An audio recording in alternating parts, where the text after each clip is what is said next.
Les pieds dans le plat. Cyril Hanouna. Faire l'école buissonnière, Tom Cruise. Votre explication.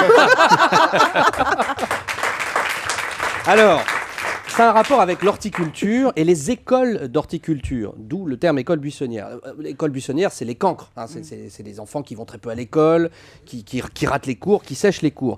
Et dans les écoles d'horticulture, à la fin du 19e siècle, il y avait plusieurs grades. Il y avait les très bons élèves, ceux qui étaient plutôt spécialisés dans la taille des fleurs, fleurs coupées, les roses, etc. Juste en dessous, il y avait les arboriculteurs, et puis les plus mauvais, et ceux qui étaient les cancres, en fait, étaient reversés dans les buissons. La taille des buissons. Oui. D'accord. Et donc, par analogie, on a appelé ça l'école buissonnière, l'école réservée aux mauvais élèves. C'est l'école boissonnière. Je pense qu'il picole à mort. Non, mais ça se tient. Ça se tient. Ça se tient. Non, mais ça se tient. Ça se tient. Ça peut se tenir, en tout cas. Valérie Benaïm. Alors, mais non, c'est pas ça. C'est que tout simplement, l'école se faisait dans les campagnes. Et évidemment, ceux qui ne souhaitaient pas aller à l'école, ils allaient sur le chemin de l'école, mais ils se planquaient dans les buissons. Et régulièrement, les maîtres d'école allaient taper les buissons pour vérifier que les mômes ne se planquaient pas à l'intérieur de ces buissons. Ah, parce qu'ils restaient toute la journée dans les buissons. Non, mais avant. C'était des concours de cache-cache. Mais non, à l'heure où la cloche sonnait, patate, au moment du début de l'école. Personne ne m'a jamais traité de patate. C'est vrai. Jamais personne ne lui a fait ça.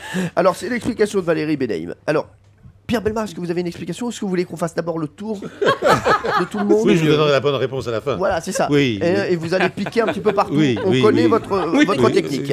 Thomas Dutronc, est-ce que vous avez une idée sur l'école buissonnière? J'en ai aucune idée, mais c'est vrai que cette histoire de... Parce que c'est pas vraiment faire l'école de la rue, c'est plutôt sécher les cours. Donc effectivement, se balader sur les chemins de campagne à la place de... Bah oui, Dieu sait qu'elle a fait l'école buissonnière, hein, Valérie Benaïm. Ah non, la moi, chasse aux papillons. Oui, c'est ça, oui. Jean-Luc Lemoyne. En fait, c'est un contresens. Beaucoup de gens pensent que l'école buissonnière, ce sont des enfants qui ne voulaient pas aller à l'école. Oui. Et souvent, des enfants qui ne pouvaient pas aller à l'école et qui donc prenaient des cours par correspondance avec des enregistrements.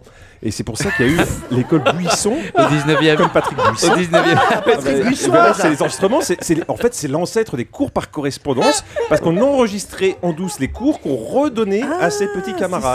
Et Patrick Buisson était déjà là-dessous. Évidemment, il est à la base du projet. Ça, c'est fort. Ça, c'est fort. Ça, voilà. Ah oui, et ça, c'est une vraie originalité. Et on est dans l'actualité. Totalement. Alors, Pierre Bellemare, vous, est-ce que vous avez une explication à l'école Alors, buissonnière? je pencherai quand même vers l'explication de Valérie. Valérie Benaïm, vous arrêtez pas de pencher vers Valérie Benaïm. C'est le pencher. C'est un instinct normal. Hein, oui, bah oui. Écoutez, faites ce que vous voulez. En tout cas, on ne vous jugera jamais, Pierre Bellemare. Eh bien, je vais vous donner l'explication. D'où vient l'expression faire l'école buissonnière quand on sèche les cours? Est-ce que vous séchiez souvent les cours, vous, déjà, Laurent Guimard? Oh non, pas du tout. Bon élève, très sérieux? Ah oui, je ratais pas les cours. Quoi, jamais? Jamais. Jean-Luc Lemoyne? J'ai séché les cours sur mes études supérieures, pas dans la première partie. Alors, vous, Thomas Dutronc, vous? Alors, oui, vous. Pareil, la fac, j'ai séché, mais l'école, non. Ah, jamais l'école, non? Non. Très sérieux? Non. Et Pierre Bellemare, alors, lui, c'était le pire de tous.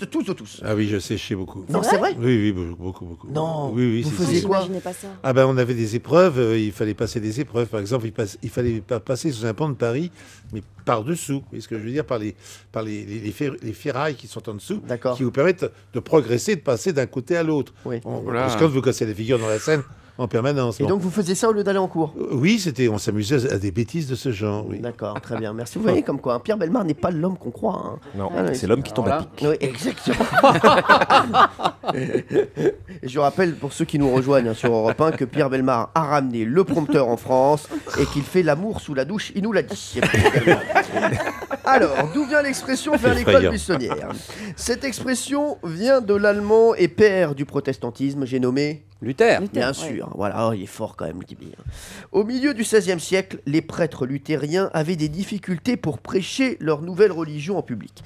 Ils se sont donc mis à dispenser leur enseignement dans les campagnes et les bois au sein d'écoles secrètes. Le Parlement décida de faire interdire ces écoles clandestines qualifiées de buissonnières. Voilà, donc c'est pour ça qu'on dit faire l'école buissonnière.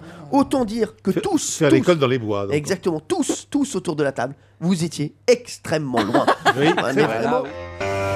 Europe 1, les pieds dans le plat. Tous les jours, 10h30, 12h30. Cyril Hanouna.